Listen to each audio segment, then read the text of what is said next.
and the blueprint drawn for India at 100. We envision a prosperous and inclusive India in which the fruits of development will reach all sections and citizens, especially our youth, women, farmers, OBCs, scheduled castes, and scheduled tribes.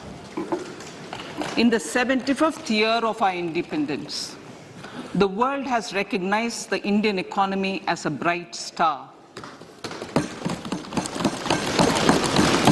Our current year's economic growth is estimated to be at 7%. It is notable that this is the highest among all the major economies. This is in spite of the massive slowdown globally caused by COVID-19 and the war. The Indian economy is therefore on the right track, and despite a time of challenges, heading towards a bright future. Today, as Indians stand with their head held high and the world appreciates India's achievements and successes, we are sure that elders who had fought for India's independence will, with joy, bless us in our endeavors going forward as well.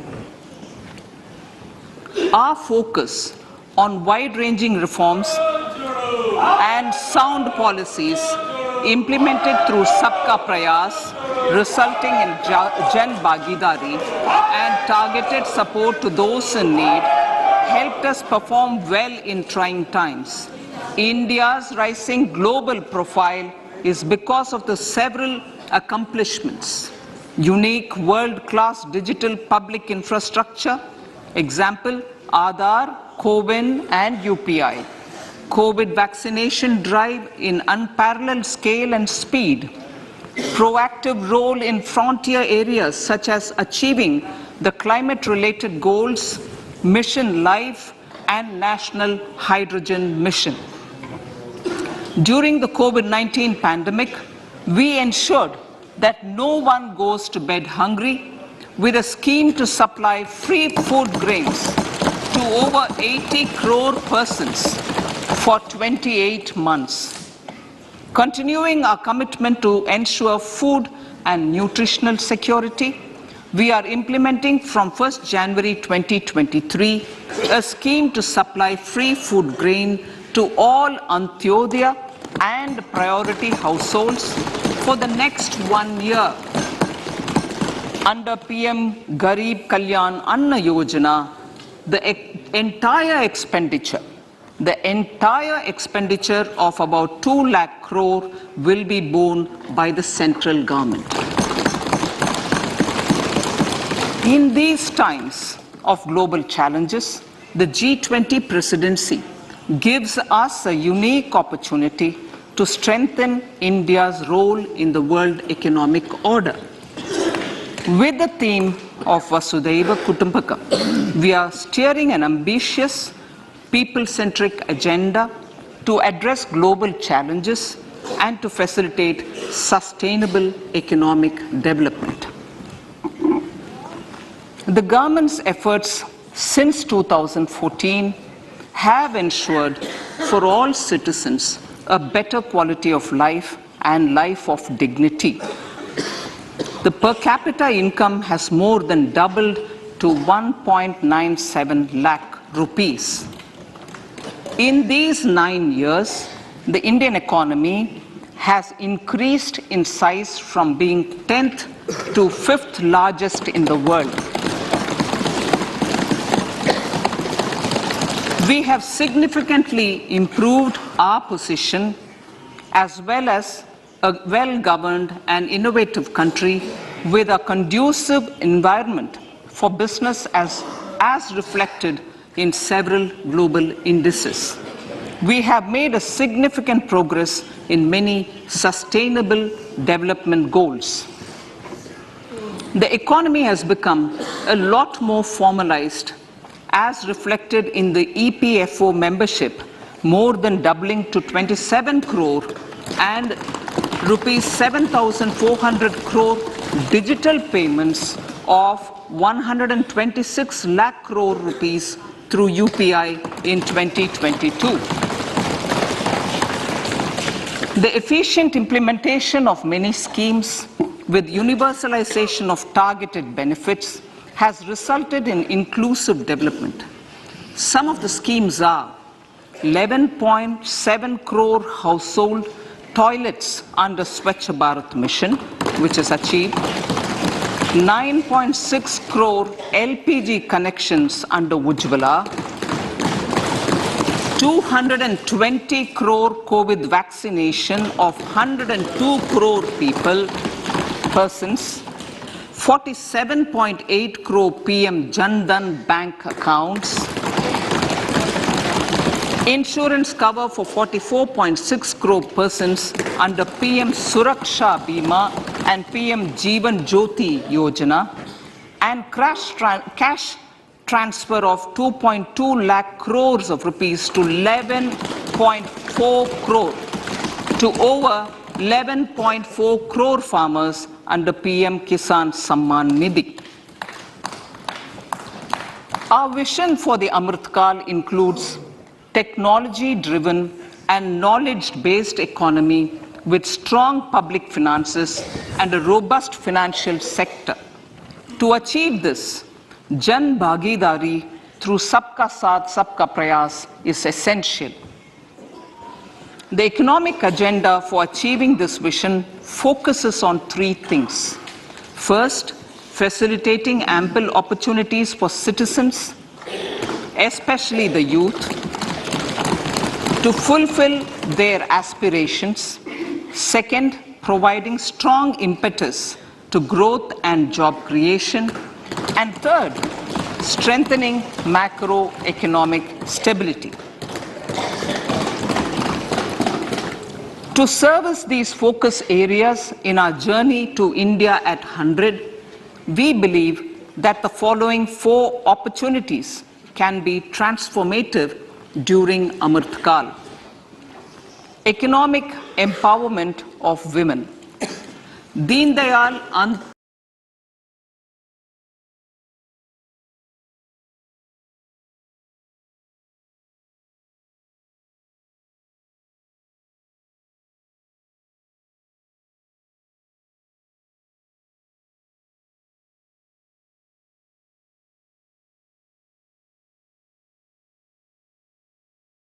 parallel scale and speed, proactive role in frontier areas such as achieving the climate-related goals, Mission Life, and National Hydrogen Mission.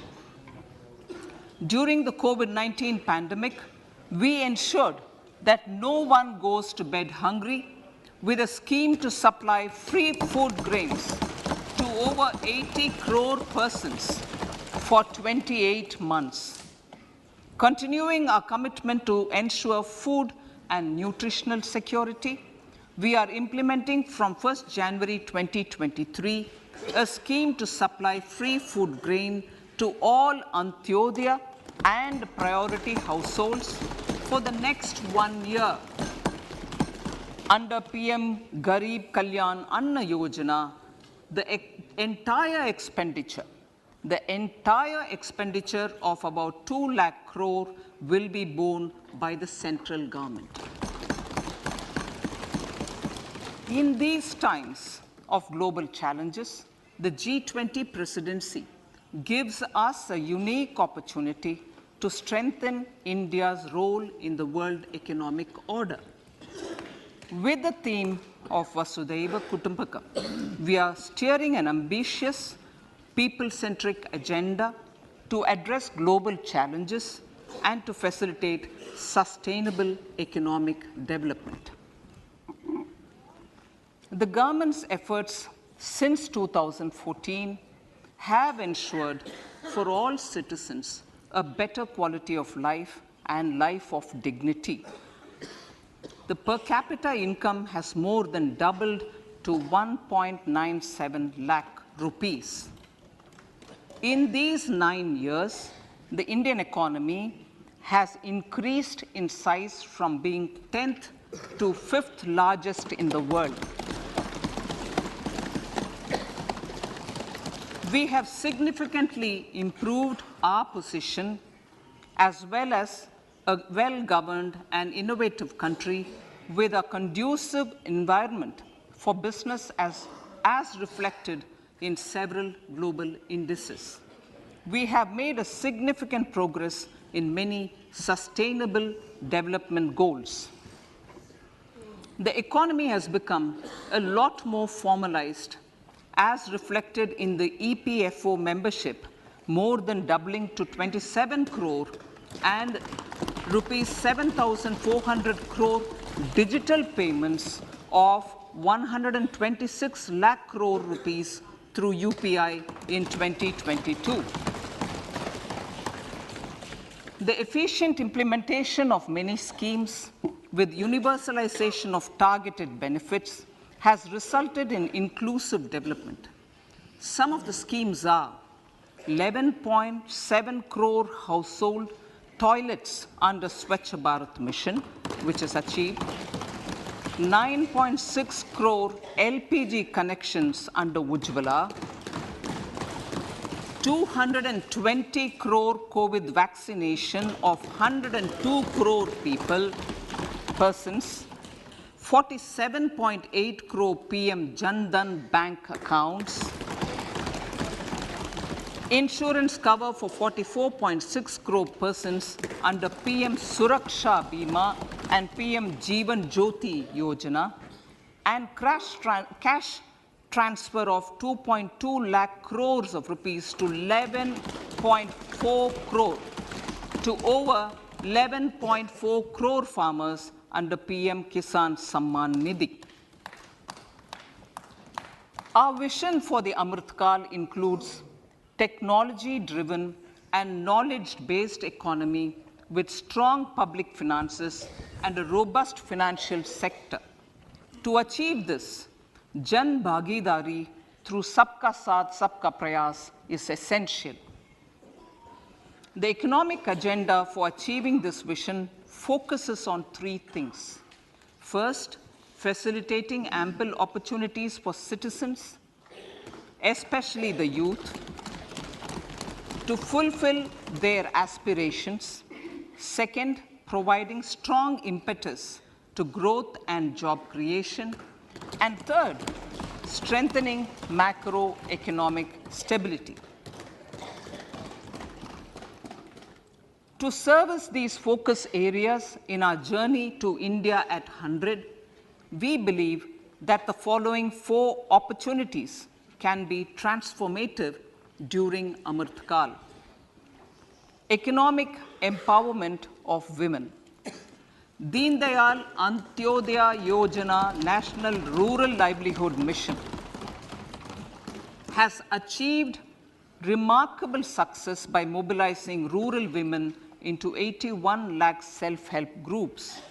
We will enable these groups to reach the next stage of economic empowerment through formation of large producer enterprises or collectives, with each having several thousand members and managed professionally.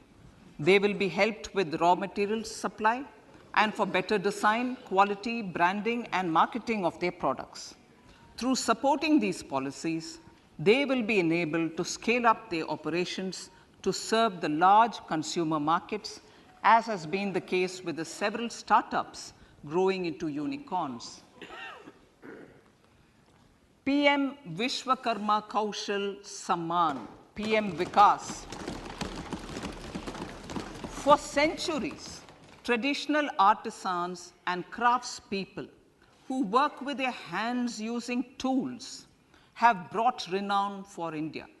They're generally referred to as Vishwakarma. The art and the handicraft created by them represents the true spirit of Atmanirbhar Bharat. For the first time, a package of assistance for them has been conceptualized. The new scheme will enable them to improve the quality, scale, and reach of their products, integrating them with the MSME value chain. The components of the scheme will include not only financial support, but also access to advanced skill training, knowledge of modern digital techniques, and efficient green technologies, brand promotion, linkage with local and global markets, digital payments, and social security. This will greatly benefit the scheduled castes, scheduled tribes, OBCs, women, and people belonging to the weaker sections. Tourism. The country offers immense attraction for domestic as well as foreign tourists. There is a large potential to be tapped in tourism. The sector holds huge opportunities for jobs and entrepreneurship for youth in particular. Promotion of tourism will be taken up on mission mode with active participation of states, convergence of government programs, and public-private partnerships. Green growth. We are implementing many programs for green fuel, green energy, green farming, green mobility, green buildings, and green equipment, and policies for efficient use of energy across various economic sectors. These green growth efforts help in reducing carbon intensity of the economy and provides for large-scale green job opportunities.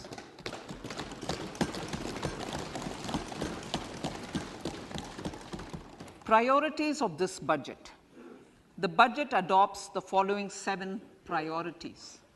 They complement each other and act as the Saptarishi guiding us through the Amritkal. Inclusive development, reaching the last mile, infrastructure and investment, unleashing the potential, green growth, youth power, and financial sector. I now speak on the priority number 1, inclusive development.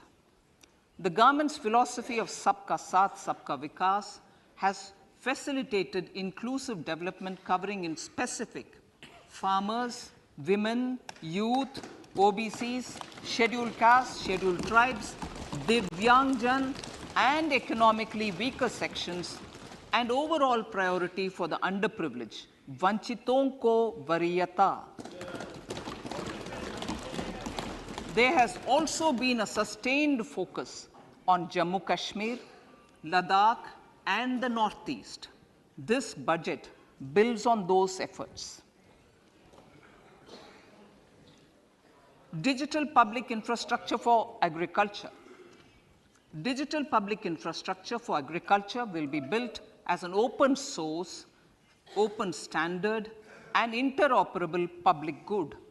This will enable inclusive farmer-centric solutions through relevant information services for crop planning and health, improved access to farm inputs, credit and insurance, help for crop estimation, market intelligence, and support for growth of agri-tech industry and startups.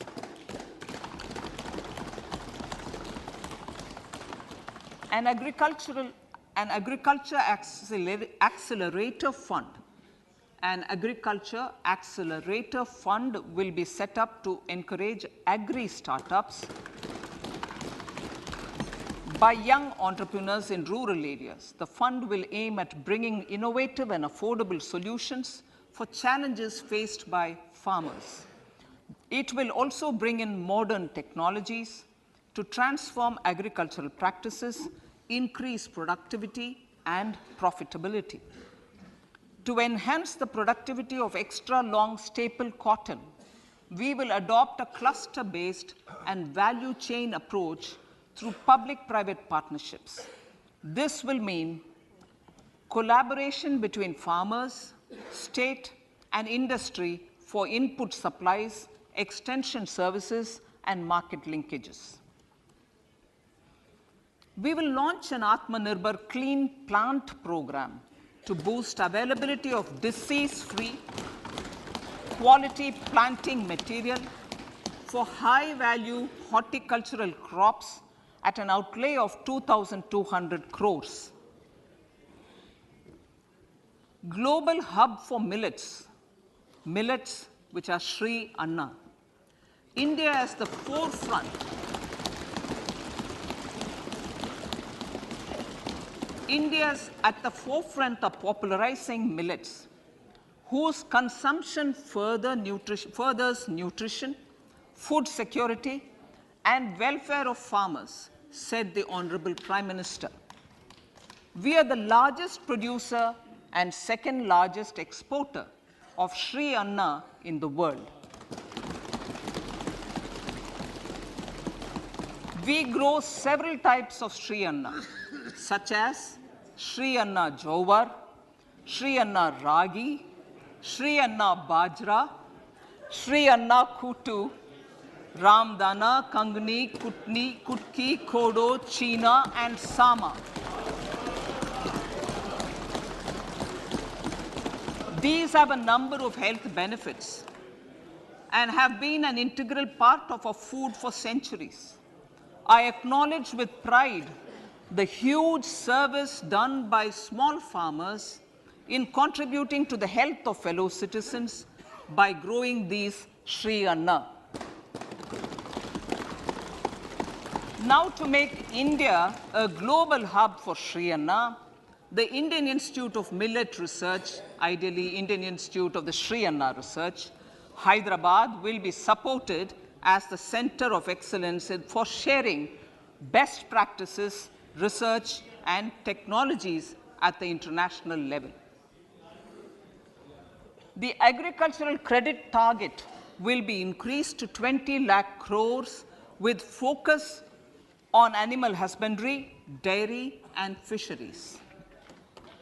We will launch a new sub-scheme of PM Matsya Sampada Yojana, which is an existing scheme, but we launch a new sub-scheme with targeted investment of 6,000 crores to further enable activities of fishermen, fish vendors, and micro and small entrepreneurs, improve value chain efficiencies, and expand the market.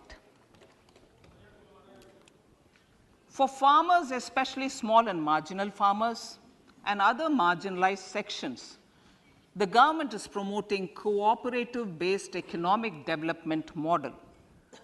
A new Ministry of Cooperation was formed with a mandate to realize the vision of Sahakar Se Samriddhi.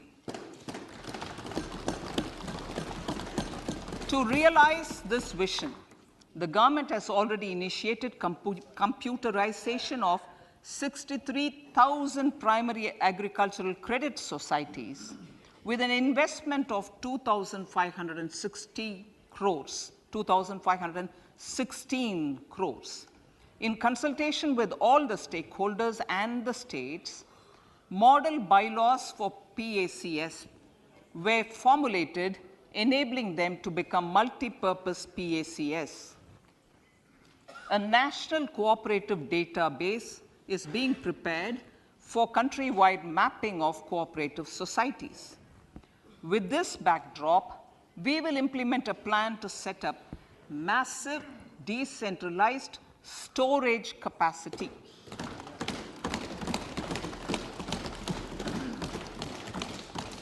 This will help farmers store their produce and realize remunerative prices through sale at appropriate times. The government will also facilitate setting up of a large number of multi-purpose cooperative societies, primary fisheries societies, and dairy cooperative societies in uncovered panchayat and villages in the next 5 years.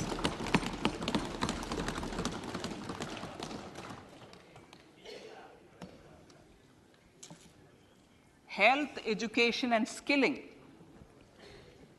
157 new nursing colleges will be established in co-location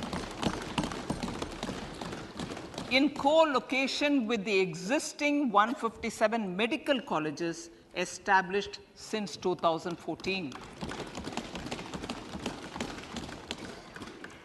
A mission to eliminate sickle cell anemia by 2047 will be launched.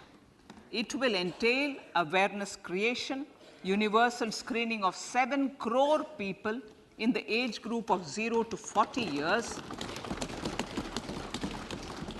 in affected tribal areas and counseling through collaborative efforts of central ministries and state governments.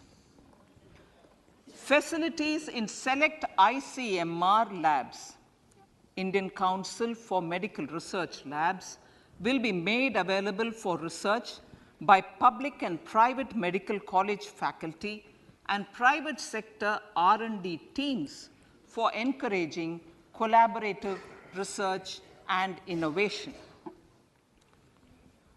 A new program to promote research and innovation in pharmaceuticals will be taken up through centers of excellence. We shall also encourage industry to invest in research and development in specific priority areas.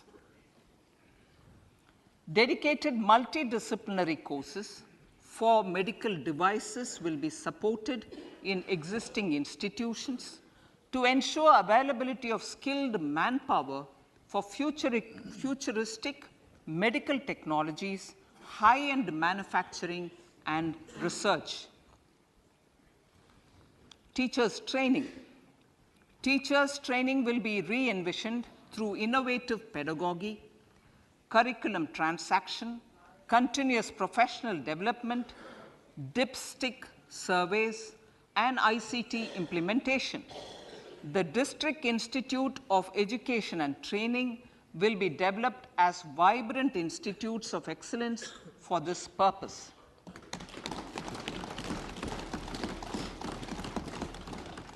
National Digital Library for Children and Adolescents. A National Digital Library for Children and Adolescents will be set up for facilitating availability of quality books across geographies, languages, genres, and levels, and device-agnostic accessibility. States will be encouraged to set up physical libraries for them at panchayat and ward levels and provide infrastructure for accessing the national digital library resources. Additionally, to build a culture of reading and to make up for pandemic time learning loss, the National Book Trust, the Children's Book Trust, and other sources will be encouraged to provide and replenish non-curricular titles in regional languages and in English to these physical libraries. Collaboration with NGOs that work in literacy will also be a part of this initiative. To inculcate financial literacy, financial sector regulators and organizations will be encouraged to provide age-appropriate reading material to these libraries. I move to priority 2, reaching the last mile. Prime Minister Vajpayee's government had formed the Ministry of Tribal Affairs and the Department of Development of Northeast Region to provide a sharper focus to the objective of reaching the last mile. Our government has formed the Ministries of Ayush, Fisheries, Animal Husbandry and Dairying, Skill Development, Jal Shakti, and Cooperation.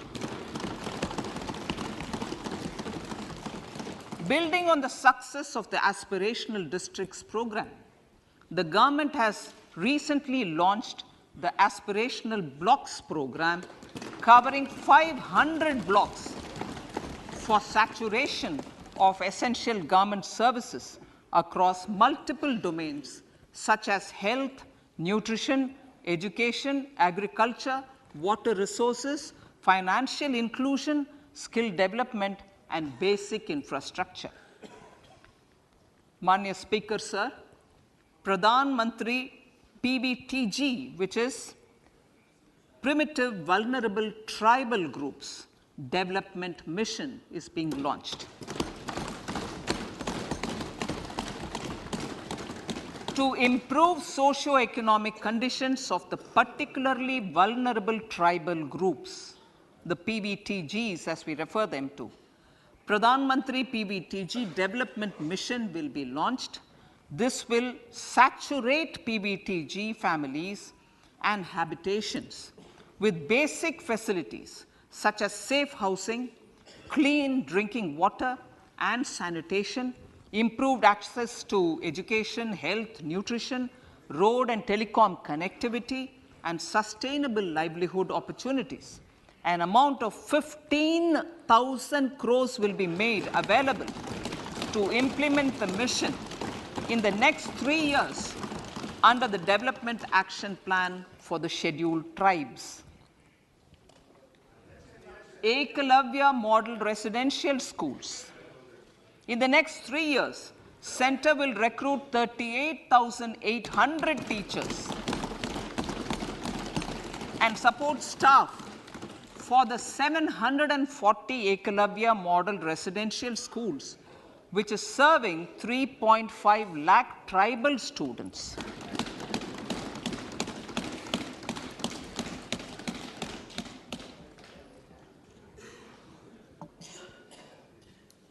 In the drought-prone central regions of Karnataka, central assistance of 5,300 crore will be given to Upper Bhadra project to provide sustainable micro irrigation and filling up of surface tanks for drinking water. PM Awas Yojana.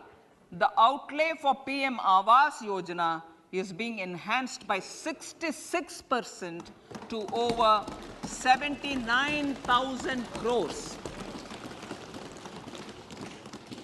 Bharat Shared Repository of Inscriptions will be set up in a digital epigraphy museum with digitization of 1 lakh ancient inscriptions in the first stage.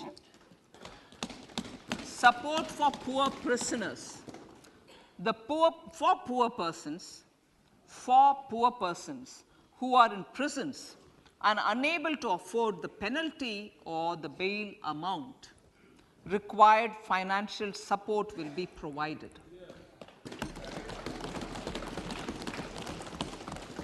Priority number 3, infrastructure and investment. Investments in infrastructure and productive capacity have a large multiplier impact on growth and employment. After the subdued period of the pandemic, private investments are growing again.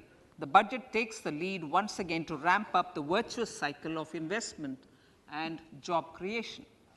Honorable Speaker, sir, the capital investment outlay is being increased steeply for the 3rd year in a row by 33% to 10 lakh crores, which would be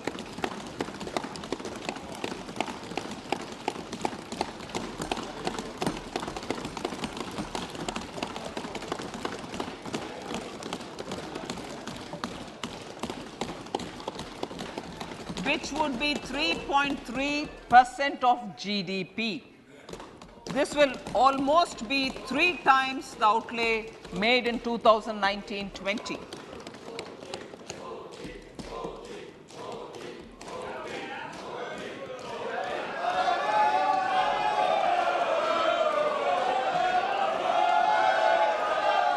This substantial increase in recent years is central to the government's efforts to enhance growth potential and job creation, crowd in private investments, and provide a cushion against global headwinds.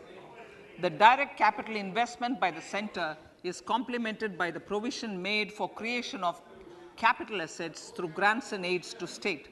The effective capital expenditure of the center is budgeted at 13.7 lakh crore rupees, which will be 4.5% of GDP.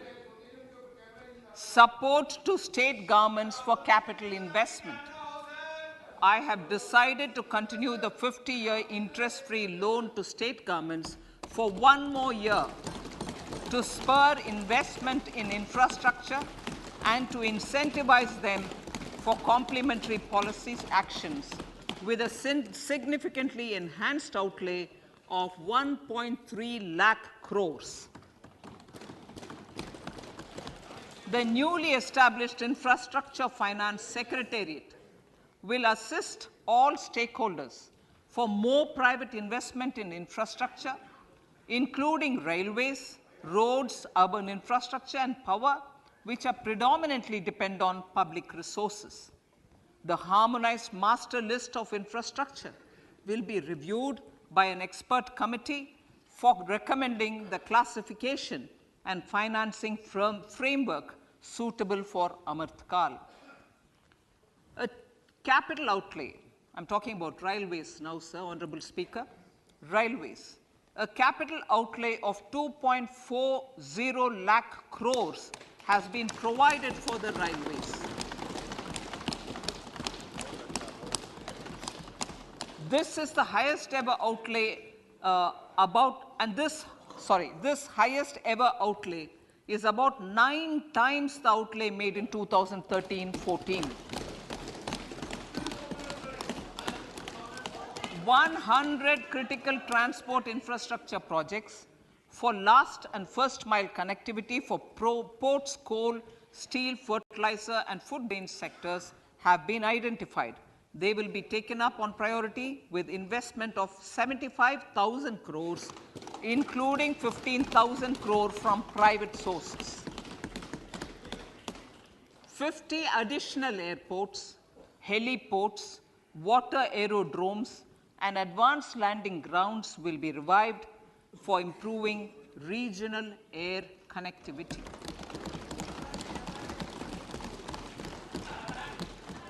Sustainable cities for tomorrow.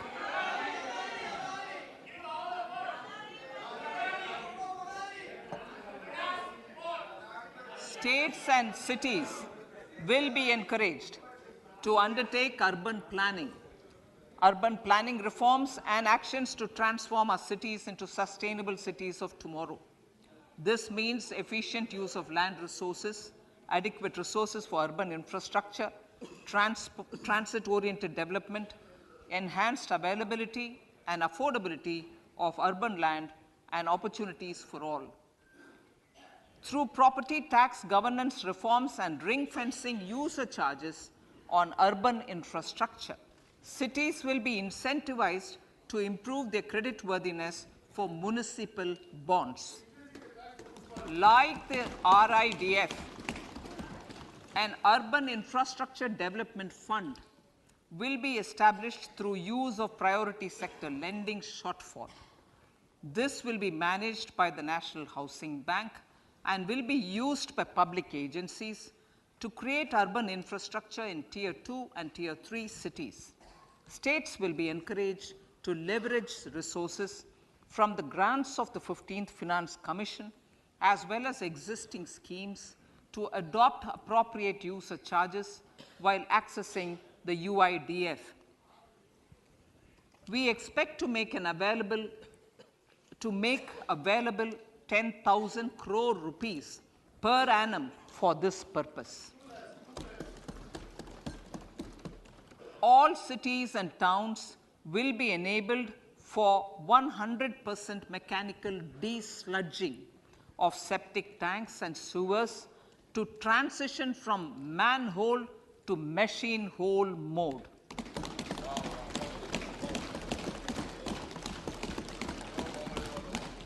Enhanced focus will be provided for scientific management of dry and wet waste.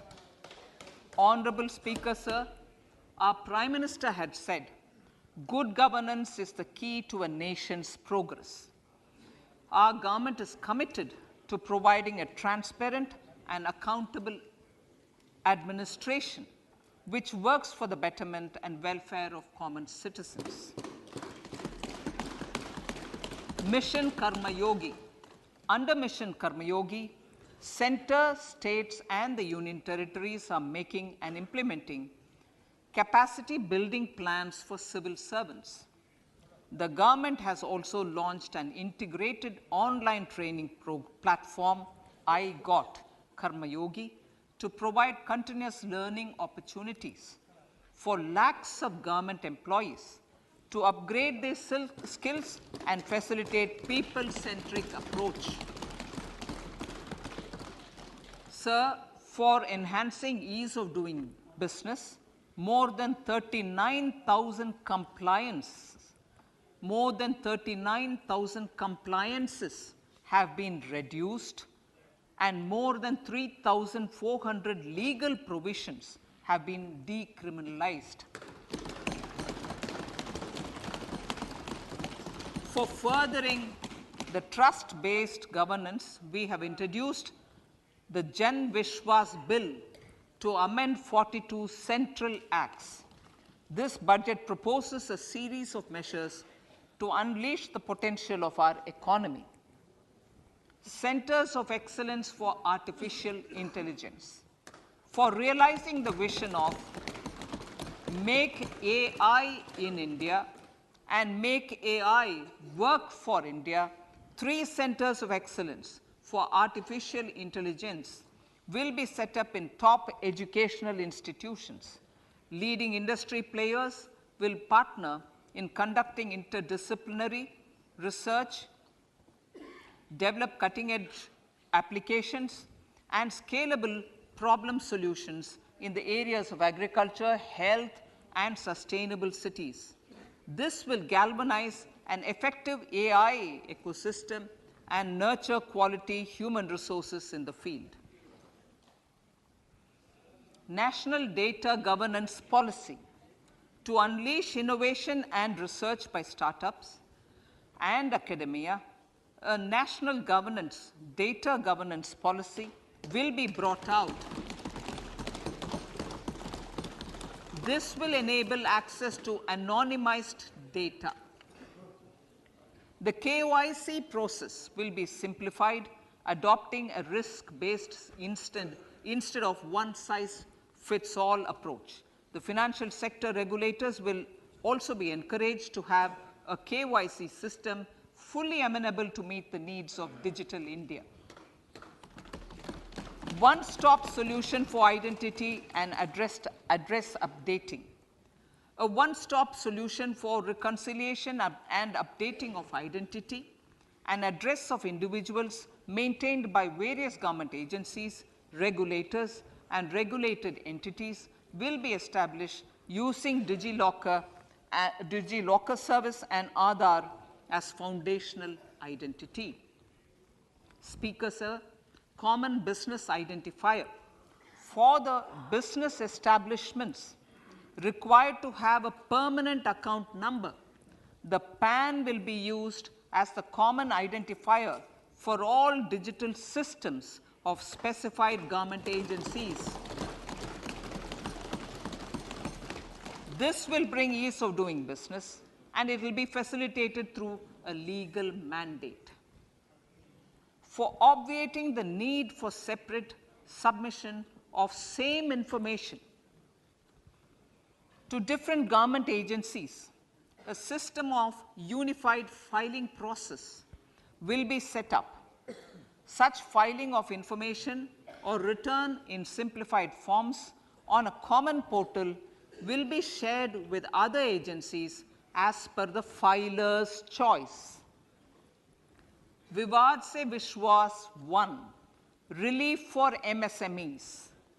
In cases of failure by MSMEs to execute contracts during the COVID period, 95% of the forfeited amount relating to the bid or performance security will be returned to them by government and government undertakings. This will provide relief to the MSMEs. Vivad Se Vishwas 2, settling contractual disputes. To settle contractual disputes of government and government undertakings, wherein arbitral award is under challenge in a court, a voluntary settlement scheme with standardized terms will be introduced. This will be done by offering graded settlement terms depending on pendency level of the dispute. The state support mission of Niti Aayog will be continued for 3 years for our collective efforts towards national priorities. Result-based financing. To better allocate scarce resources for competing development needs, the financing of select schemes will be changed on a pilot basis from input-based to result-based. E-courts. For efficient administration of justice, Phase 3 of e-courts projects Phase 3 of the e-courts project will be launched with an outlay of 7,000 crores. Fintech services in India have been facilitated by our digital public infrastructure, including Aadhaar, PM Jan Dhan Yojana, Video, KYC, India Stack, and UPI. To enable more fintech innovative services, the scope of documents available in DigiLocker for individuals will be expanded. An entity DigiLocker will be set up for the use by MSMEs, large businesses, and also charitable trusts. This will be towards storing and sharing documents online securely whenever needed with various authorities, regulators, banks, and other business entities. 5G services. 100 labs for developing applications using 5G services will be set up in engineering institutions.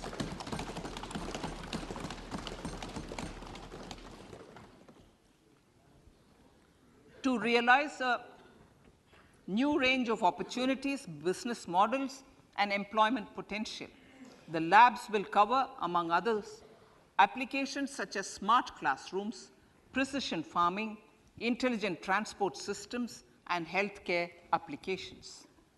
Lab-grown diamonds.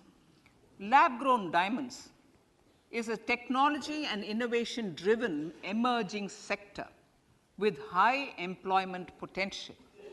These environment-friendly diamonds, which have optically and chemically the same properties as natural diamonds. To encourage indigenous production of LGD, lab-grown diamond seeds and machines, and to reduce import dependency, a research and development grant will be provided to one of the IITs for 5 years. To reduce the cost of production, a proposal to review the custom duty on LGD seeds will be indicated in Part B of the speech.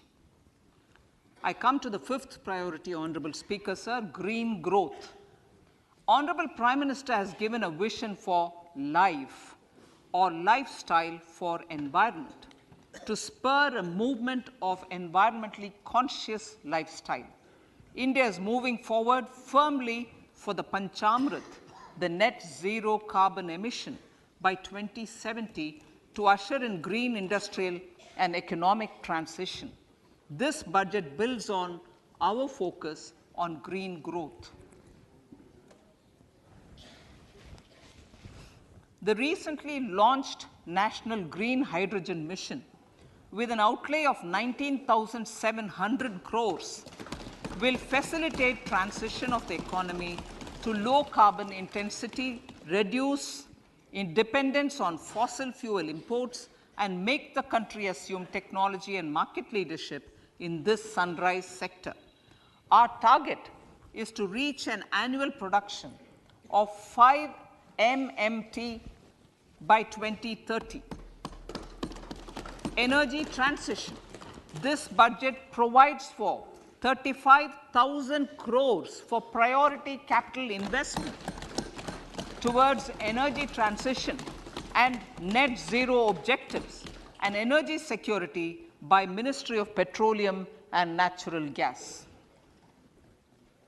To steer the economy, to steer the economy on sustainable development path, battery energy storage systems with capacity of 4,000 MWH will be supported with viability gap funding. A detailed framework for pumped storage projects will also be formulated.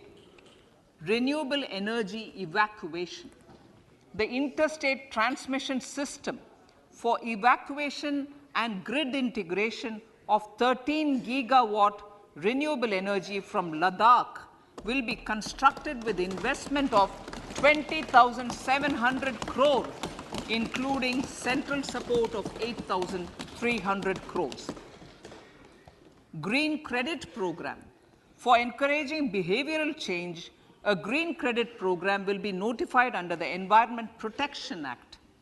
This will incentivize environmentally sustainable and responsive actions by companies, individuals, and local bodies, and help mobilize additional resources for such activities. PM Program for Restoration, Awareness, Nourishment, and Amelioration of Mother Earth, PM Pranam, will be launched to incentivize states and union territories to promote alternative fertilizers and balanced use of chemical fertilizers. Go Bardhan scheme.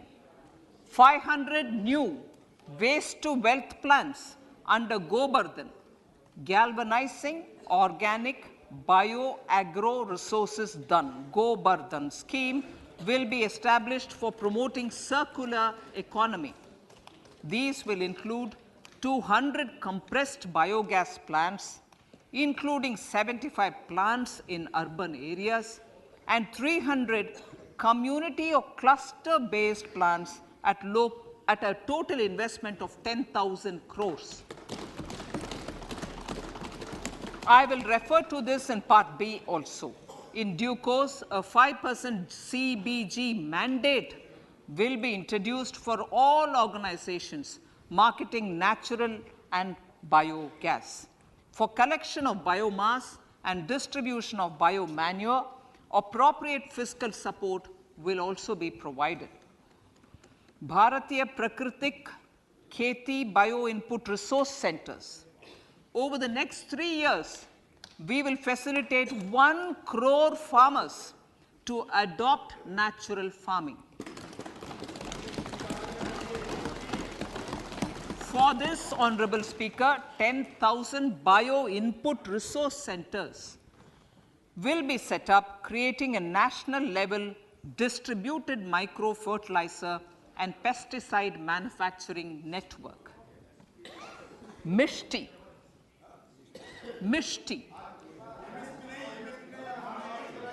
Building on India's success in afforestation, mangrove initiative for shoreline habitats and tangible incomes, Mishti, will be taken up for mangrove plantation along the coastline and on salt pan lands wherever feasible through convergence between Manrega, Campa Fund and other sources. Amrit Dharohar. Wetlands are vital ecosystems which sustain biological diversity. In his latest Mann Ki Baat, the Prime Minister said, now, I quote, now the total number of Ramsar sites in our country has increased to 75, whereas before 2014, there were only 26, unquote. Local communities have always been at the forefront of conservation efforts. The government will promote their unique conservation values through Amrit Dharohar, a scheme that will be implemented over the next 3 years to encourage optimal use of wetlands and enhance biodiversity, carbon stock, ecotourism opportunities, and income generation for local communities. Coastal shipping. Coastal shipping will be promoted as the energy efficient and lower cost mode of transport, both for passengers and freight, through PPP mode with viability gap funding. Vehicle replacement. Vehicle replacement is an important continuing policy, replacing the old political, I know, replacing, absolutely, thank you. Replacing old polluting vehicles. May be applicable, right? Replacing old polluting vehicles is an important part of greening our economy.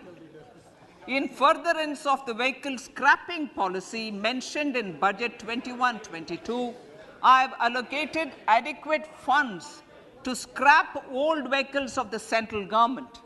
States will also be supported in replacing old vehicles and old state ambulances. Honorable Speaker, sir, I move to priority 6, youth power.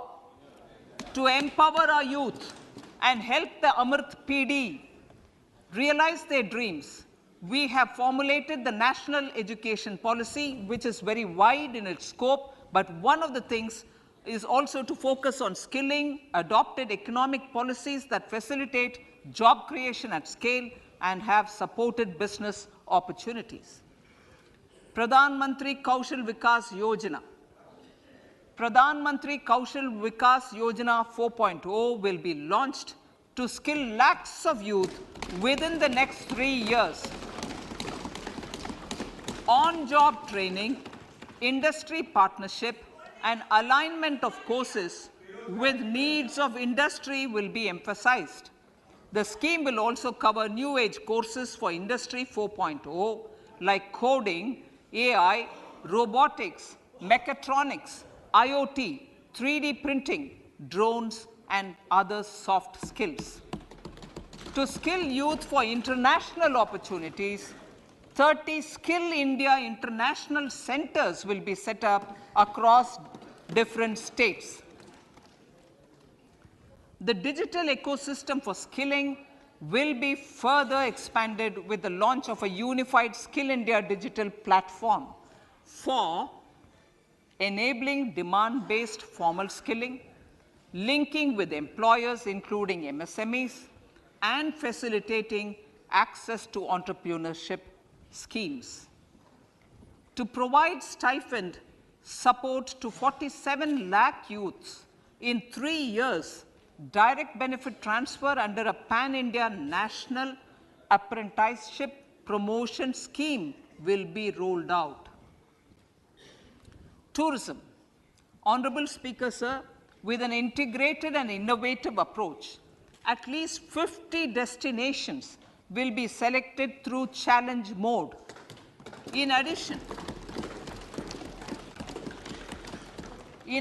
to aspects such as physical connectivity, virtual connectivity, tourist guides, high standards for food streets, and tourist security, all the relevant aspects would be made available on an app to enhance tourist experience. Every destination would be developed as a complete package. The focus of development of tourism would be on domestic as well as foreign tourists.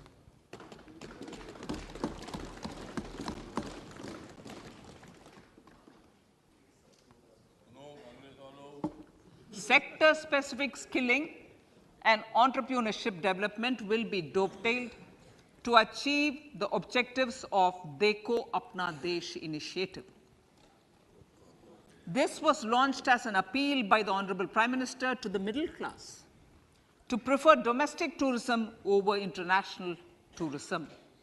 The integrated development of theme-based tourist circuits, the Swadesh Darshan scheme, was also launched. Under the Vibrant Villages program, tourism infrastructure and amenities will be facilitated in border villages. Unity Mall. States will be encouraged to set up a Unity Mall in their state capital or most prominent tourism center or the financial capital for promotion and sale of their one district, one product and GI products and other handicraft products, and for providing space for such products of all other states as well. Sir, priority number 7, financial sector. Our reforms in the financial sector and innovative use of technology have led to financial inclusion at scale, better and faster service delivery, ease of access to credit, and participation in financial markets. This budget proposes to further these measures. Credit guarantee for MSMEs. Last year, I proposed revamping of the credit guarantee scheme for the MSMEs. I am happy to announce that the revamped scheme will take effect from 1st April 2023 through infusion of 9,000 crores in the corpus. This will enable additional collateral-free guaranteed credit of 2 lakh crores of rupees.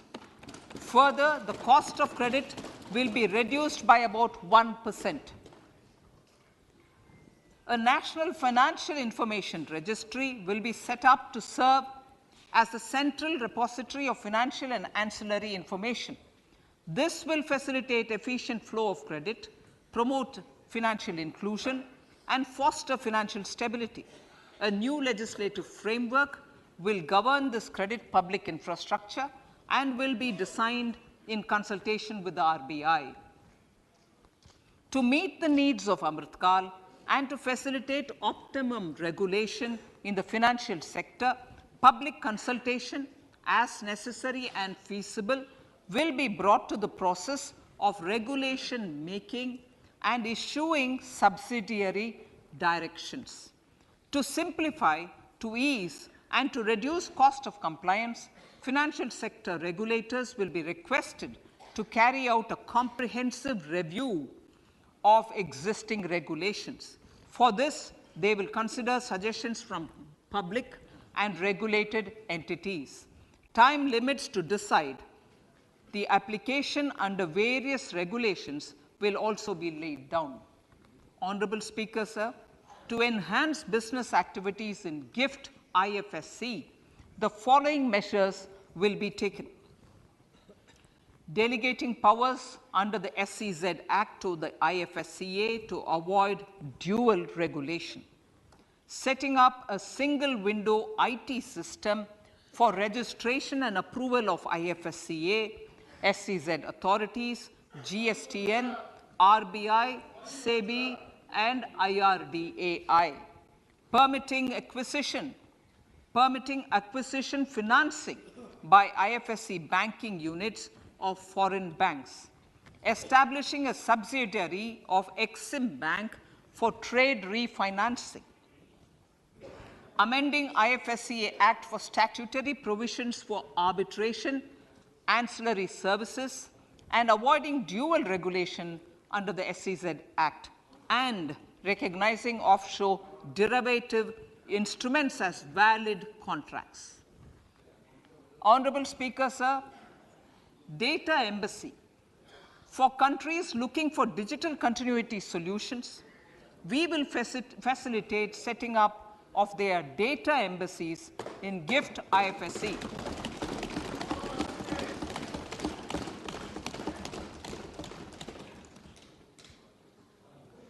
Improving governance and investor protection in banking sector. To improve bank governance and enhance investors' protection, certain amendments to the Banking Regulation Act, the Banking Companies Act, and the Reserve Bank of India Act are being proposed. Capacity building in securities market. Honorable Speaker, sir, to build capacity of functionaries and professionals in the securities market, SEBI will be empowered to develop, regulate, maintain, and enforce norms and standards for education in the National Institute of Securities Markets and to recognize award of degrees, diplomas and certificates. A central processing center will be set up for faster response to companies through centralized handling of various forms filed with field officers under the Companies Act. Reclaiming of shares and dividends. For investors to reclaim unclaimed shares and unpaid dividends from the Investor Education and Protection Fund Authority with ease, from the Investor Education and Protection Fund Authority with ease, an integrated IT portal will be established. Digital payments continue to find wide acceptance. In 2022, they show an increase of 76% in transaction and 91% in value. Fiscal support for this digital public infrastructure will continue in 2023-2024. Azadi Ka Amrit Mahotsav, Mahila Samman Bachat Patra. For commemorating Azadi Ka Amrit Mahotsav, a one-time new small savings scheme, Mahila Samman Savings Patra or Savings Certificate, Mahila Samman Savings Certificate will be made available for a 2-year period up to March 2025. This will offer deposit facility up to 2 lakh in the name of a woman or girls for a tenure of 2 years at fixed interest rate of 7.5% with partial withdrawal option. Senior citizens. The maximum deposit limit for senior citizens savings scheme will be enhanced from 15 lakh to 30 lakhs of rupees. The maximum deposit limit for monthly income account scheme will be enhanced from 4.5 lakh to 9 lakh for single account and from 9 lakh to 15 lakh for joint account. Honorable Speaker, sir, fiscal management. 50 years interest-free loan to states. The entire 50-year loan to states has to be spent on capital expenditure within 2023-24. Most of this will be at the discretion of the states, but a part will be conditional on states increasing their actual capital expenditure. Parts of the outlay will also be linked to or allocated for the following purposes: scrapping old government vehicles, urban planning reforms and actions, financing reforms in urban local bodies to make them credit-worthy for municipal bonds, housing for police personnel above or as part of the police station, constructing unity malls, children and adolescent libraries and digital infrastructure, and state share of capital expenditure of central schemes. Honorable Speaker, sir, fiscal deficit of states.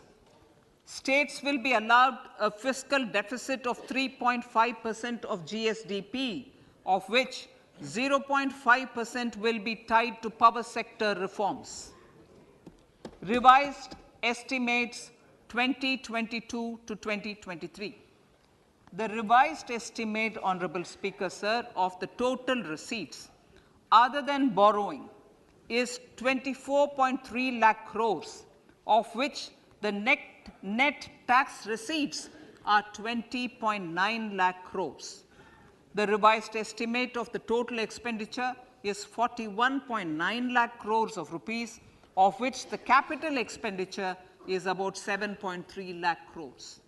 The revised estimate of the fiscal deficit is 6.4% of GDP, adhering to the budget estimate.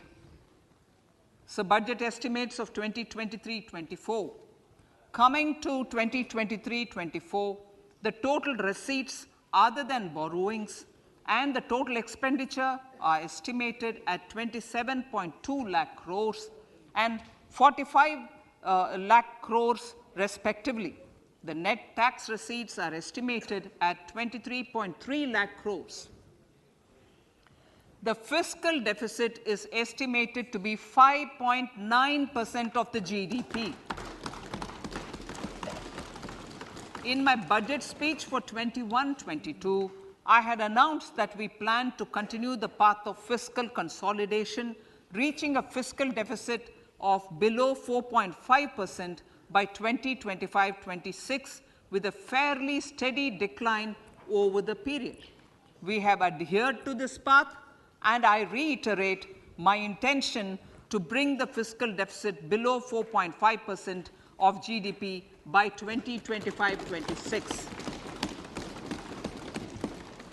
To finance the fiscal deficit in 2023-24, the net market borrowings from dated securities are estimated at 11.8 lakh crores. The balance financing is expected to come from small savings and other sources. The gross market borrowings are estimated at 15.43 lakh crores of rupees. Honorable Speaker, sir, I now move to Part B.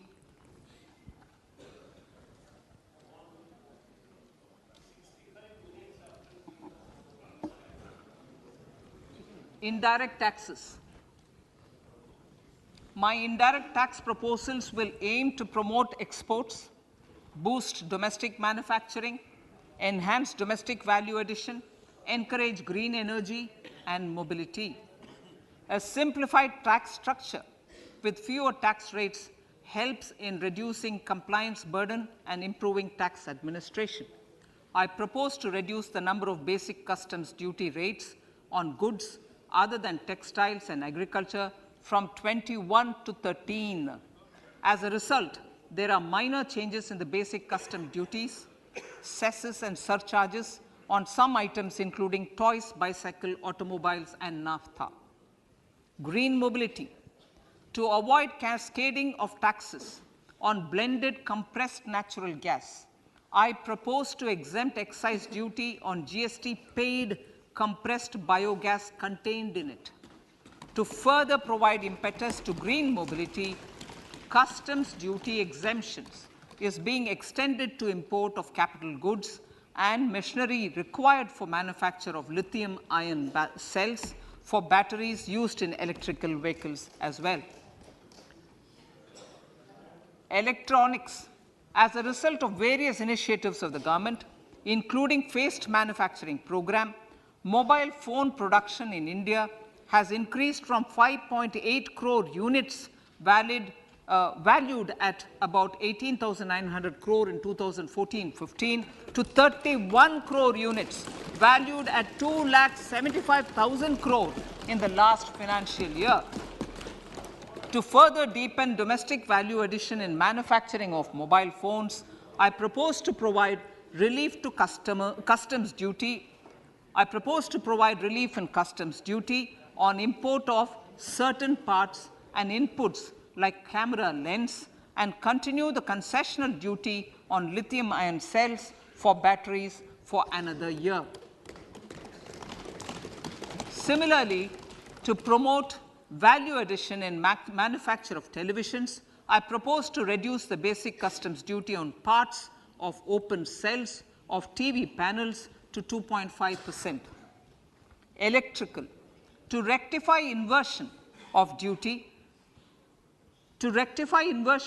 structure and encourage manufacturing of electric kitchen chimneys, the basic custom duty on electric kitchen chimney is being increased from 7.5% to 15%, and that on heat coils for these is proposed to be reduced from 20% to 15%.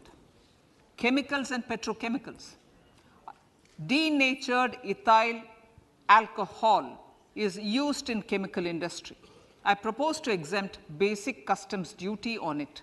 This will also support the ethanol blending program and facilitate an endeavor for energy transition. Basic customs duty is also being reduced on acid-grade fluorospar from 5% to 2.5% to make the domestic fluorochemicals industry competitive. Further, the basic customs duty on crude glycerine for use in manufacture of epichlorohydrin is proposed to be reduced from 7.5% to 2.5%.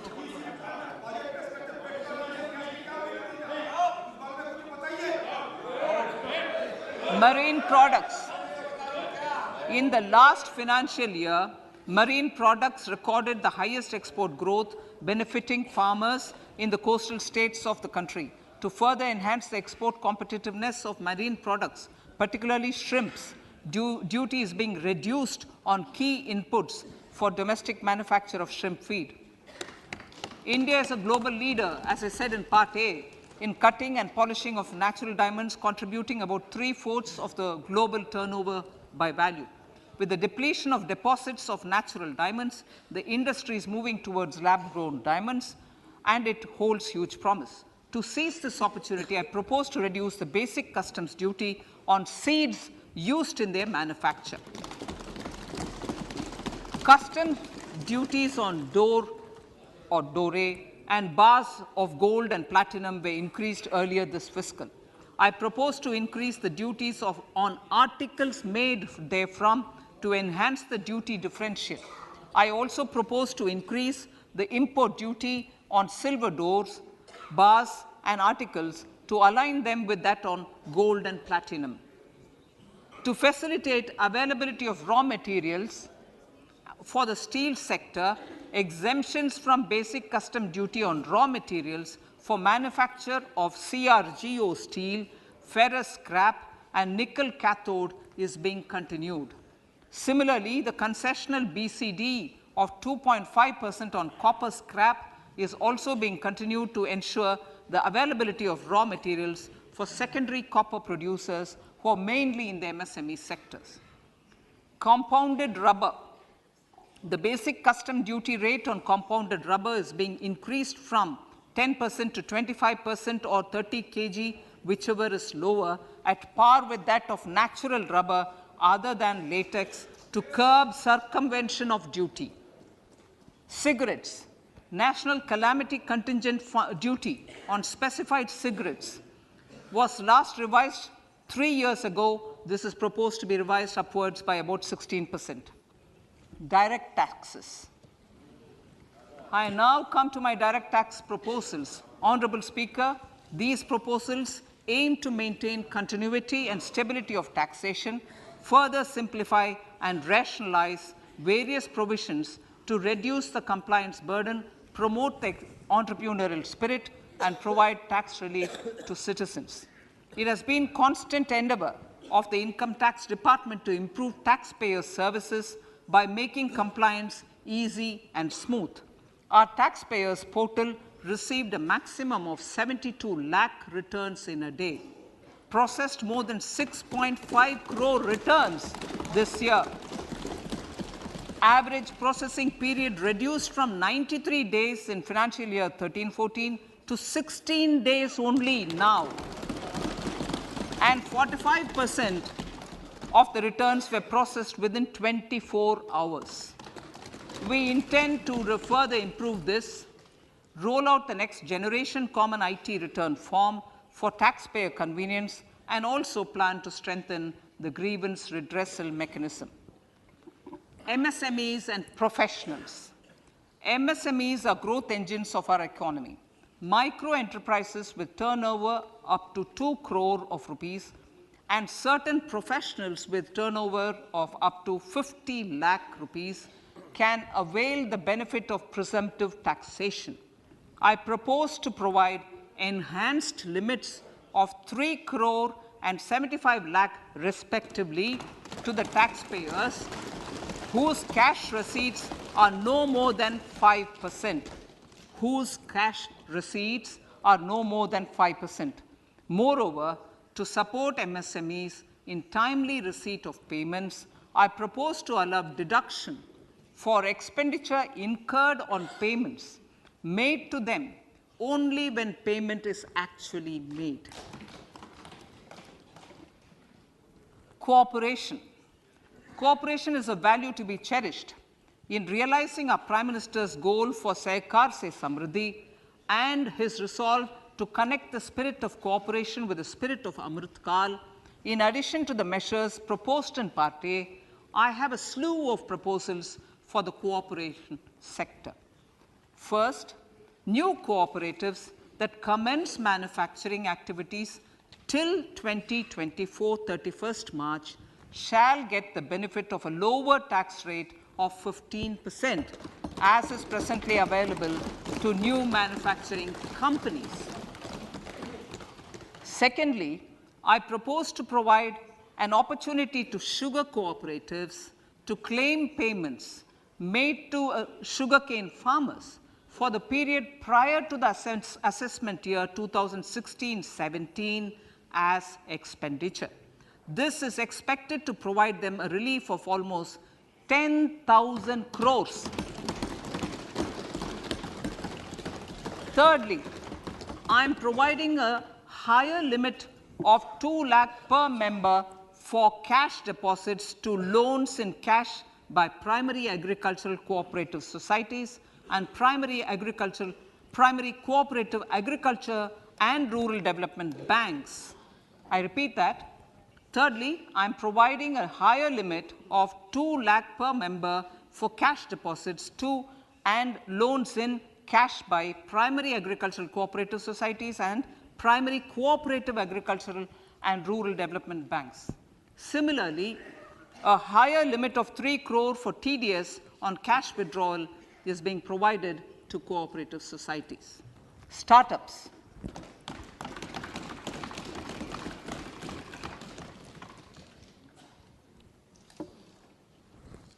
Entrepreneurship is vital for a country's economic development. We have taken a number of measures for startups and they have borne results. India is now the third largest ecosystem for startups globally and ranks second in innovation quality among middle-income countries. I propose to extend the date of incorporation for income tax benefits to startups from 31/3/2023 to 31/3/2024. I further propose to provide the benefit of carry-forward losses on change of shareholding of startups from 7 years of incorporation to 10 years.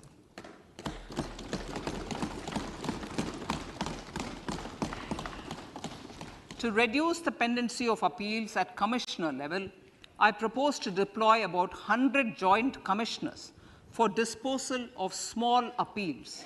We shall also be more selective in taking up cases for scrutiny of returns already received this year. Better targeting of tax concessions. For better targeting of tax concessions and exemptions, I propose to cap deduction from capital gains on investment in residential house under Section 54 and Section 54F to 10 crores. Another proposal with similar intent is to limit income tax exemption from proceeds of insurance policies with very high value. Rationalization. Honorable Speaker, sir, there are a number of proposals relating to rationalization and simplification. Income of authorities, boards, and commissions set up by statutes of union or state for the purpose of housing, development of cities, towns, and villages, and regulating and developing an activity or matter is proposed to be exempted from income tax. Other major measures in this direction are removing the minimum threshold of 10,000 for TDS and clarifying taxability relating to online gaming, not treating conversion of gold into electronic gold receipts and vice versa as capital gains, reducing the TDS rate from 30% to 20% on taxable portion of EPF withdrawals in non-PAN cases and taxation on income for market-linked debentures. Other major proposals in the finance bill relate to the following: extension of period of tax benefits to funds relocating to IFSC, GIFT City till 31/3/2025, decriminalization under Section 276A of the Income Tax Act, allowing carry forward of losses on strategic disinvestment, including that of IDBI Bank, and providing EEE status to Agniveer Fund. Personal income tax.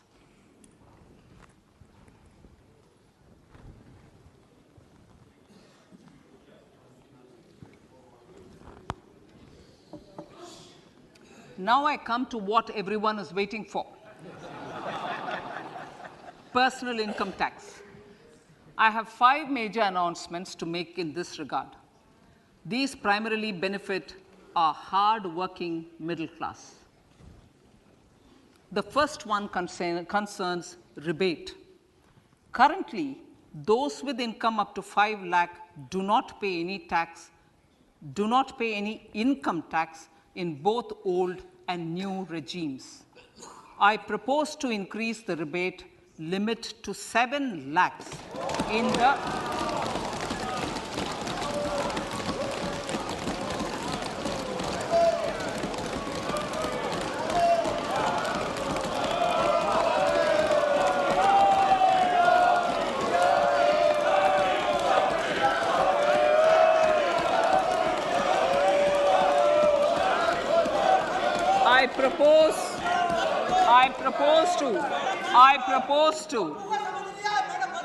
I propose to increase the rebate limit to 7 lakh in the new tax regime. Thus, persons in the new tax regime with income up to 7 lakhs will not have to pay any tax at all. The second proposal relates to middle class individuals.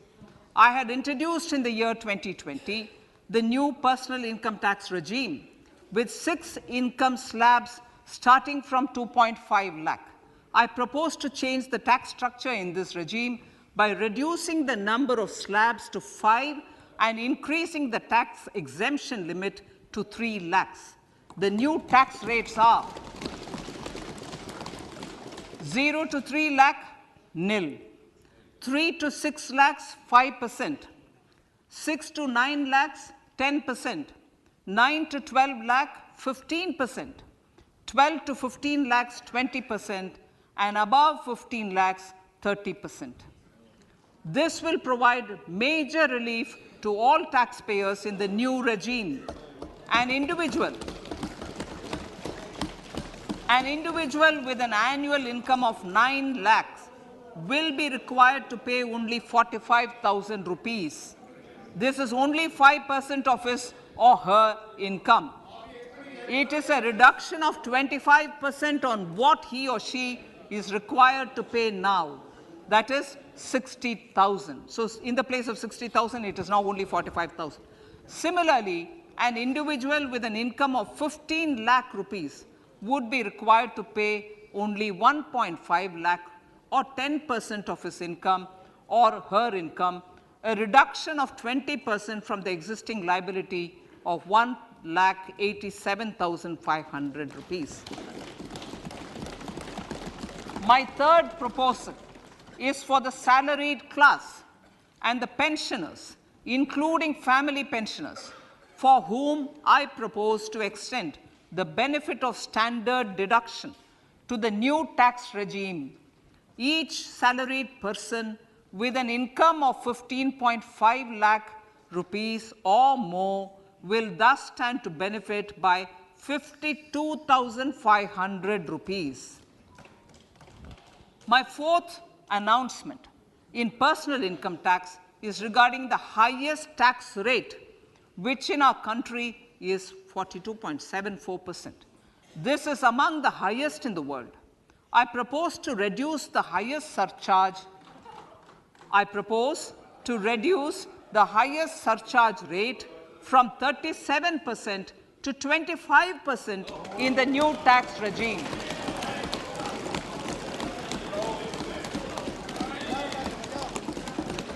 This would result in reduction of the maximum rate. This would result in the reduction of the maximum tax rate to 39%. Lastly, the limit of 3 lakh rupees for tax exemption on leave encashment on retirement of non-government salaried employees was last fixed in the year 2002, when the highest basic pay in the government was only 30,000 rupees per month. In line with the increase in the government salaries, I am proposing to increase this limit to 25 lakh rupees.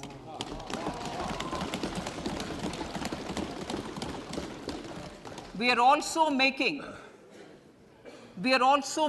the new income tax regime as the default tax regime. However, citizens will continue to have the option to avail the benefit of the old tax regime. Apart from these, I am also making some other changes as given in the annexure. As a result of these proposals, revenue of about 38,000 crore to 37,000 crore in direct taxes and rupees 1,000 crore in indirect taxes will be foregone, while revenue of about 3,000 crore will be additionally mobilized. Thus, the total revenue foregone is about 35,000 crores annually.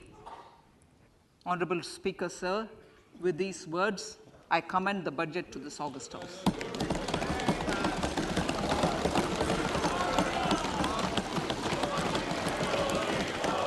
1 hour 25 minutes.